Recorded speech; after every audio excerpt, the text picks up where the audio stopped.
안녕하세요. 백혈병과 모야모야병으로 한평생을 두 개의 불치병으로 살아가고 있는 백모대남 이운영이라고 합니다. 반갑습니다. 오늘은 제가 이제 그 Q&A를 받았습니다. 그래서 그 Q&A에 관련된 저와 관련된 내용들을 좀 말씀드리도록 하겠습니다.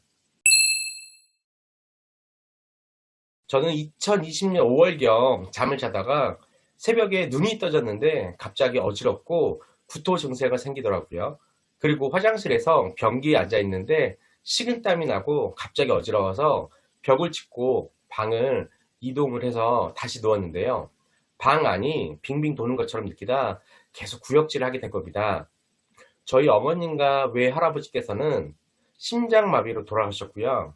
저희 친척 누님도 40대 중반에 뇌출혈로 돌아가신 게 당시에 떠올라서 저는 부랴부랴 큰 소리를 쳐서 잠자고 있던 와이프를 깨워 119를 타고 병원 응급실로 실려가게 됐습니다.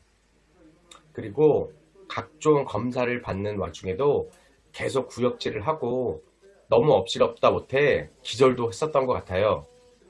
그리고 눈을 떠보니 중환자실에 제가 누워있더라고요. 그때 의사 선생님이 오셔서 제가 뇌경색 증상이 왔다며 뇌를 찍은 사진을 보여주시는데 왼쪽 손으로 공급이 되는 혈관이 막혀 있고 그 옆으로 작은 혈관들을 가리키며 모야모야 병이라고 말씀을 해주셔서 제게 모야모야 병이 있다는 사실을 그때 알게 됐습니다. 일단 저는 걷지를 못했고요. 밥을 먹어도 구역질이 나서 평상시 먹었던 양의 4분의 1도 못 먹었습니다. 그리고 밥을 먹을 때에는 항상 휴지통을 옆에 두고 식사를 했어야만 했습니다. 그런 상태였지만 저는 수술이 안 되는 상황이라 병원에서 2주 정도 있다가 퇴원을 했는데요. 아이가 있어서 차마 집으로 오지는 못하고 아버지가 혼자 사시는 집으로 가서 요양을 하기 시작했습니다. 너무 어지럽다 보니 항상 이동을 해야 할 때에는 휠체어를 타고 이동을 했고요. 집안에서는 항상 누워 있어야만 했는데 천장을 보고 똑바로 누우면 어지럽고 눈동자를 돌려도 어지러워서 옆으로 누운 채 항상 눈을 감고 있었습니다. 그리고 약을 먹다 보니까 면역력이 약해지는 건지 아침마다 재채기를 하며 콧물이 그냥 수도꼭지를 튼 것처럼 나오더라고요. 그리고 한여름에도 선풍기를 틀지 못할 정도로 추위를 타서 그렇게 더웠던 작년 여름에 선풍기 하나 틀지 않고 여름을 보냈습니다. 매일 아침 눈을 뜨면 혈압부터 재고 아침 6시, 점심 12시, 저녁 6시에 꼬박꼬박 식사를 했어요. 식사 양은 평상시 먹었던 양의 4분의 1 정도밖에 하지를 못했고요. 식사를 하고 나면 어지러워서 옆으로 누워만 있었습니다. 그리고 매일 눈물을 흘리며 제가 알고 있던 모든 신들을 원망하기 시작했고요. 사람이 몸이 아프다 보니 생각하는 게 온통 부정적인 생각만 하더라고요. 살기 위해서 이렇게 살아야 하나 생각을 하다가도 딸 아이와 와이프를 생각하면 벌떡 일어나고 싶은데 걷지도 못하는 내 몸뚱이를 보고 신세 한탄만 하며 시간을 보냈습니다. 하루는 아버지가 다니시던 약수터에서 새로운 분을 만나고 이런저런 이야기를 나누시다 그분께서도 몇 년 전 뇌경색으로 쓰러지고 나서 기어 다니다 벽을 짚고 다니고 운동을 열심히 하셔서 이렇게 약수터까지 올라오게 되셨다는 이야기를 들으시고 그 이야기를 제게 해주셨는데요. 저는 그분의 증상이 저와 같은지 혹은 같은 병인지 궁금하지 않고 무조건 저도 그렇게 되고 싶다는 생각이 들더라고요. 제가 백혈병을 투병할 때에도 같은 환우가 회복을 하면서 지리산 종주를 하는 사진을 보고 저도 투병에 대한 의지와 즐거운 상상들을 했었거든요. 그래서 이번에도 그렇게 희망을 가지고 나도 해봐야겠다라는 생각을 하게 되었습니다. 저는 작년 8월부터 운동 재활을 해야겠다라고 마음을 먹고 걷기부터 연습을 했어요. 어떤 지팡이를 짚고 다녀야 되나 고민을 하려던 찰나 저도 집안에서 벽을 짚고 다니기를 연습을 했고요. 상태가 혼자서 천천히 걸을 수 있게 되자 집 앞 놀이터를 비틀비틀 거리며 걷기 운동을 했고요.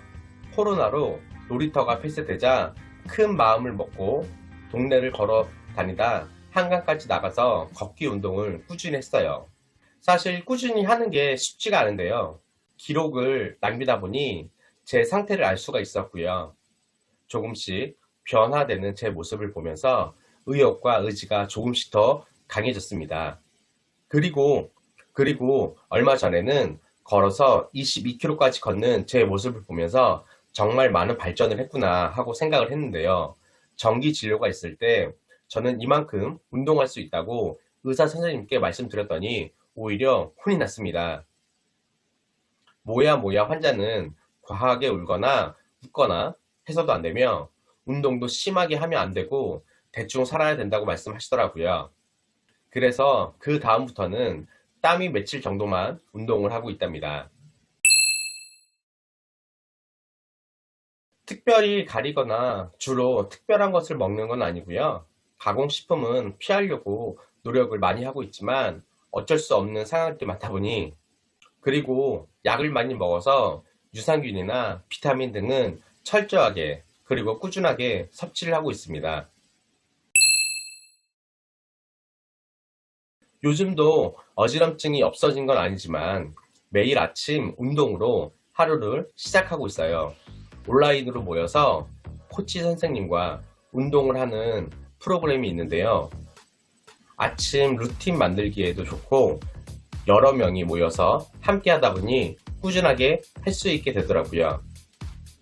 그렇게 꾸준히 아침 루틴을 만들어서 생활을 하니 근육량도 올라가고 지방은 감소가 되는 상승 다이어트를 실현할 수가 있었습니다.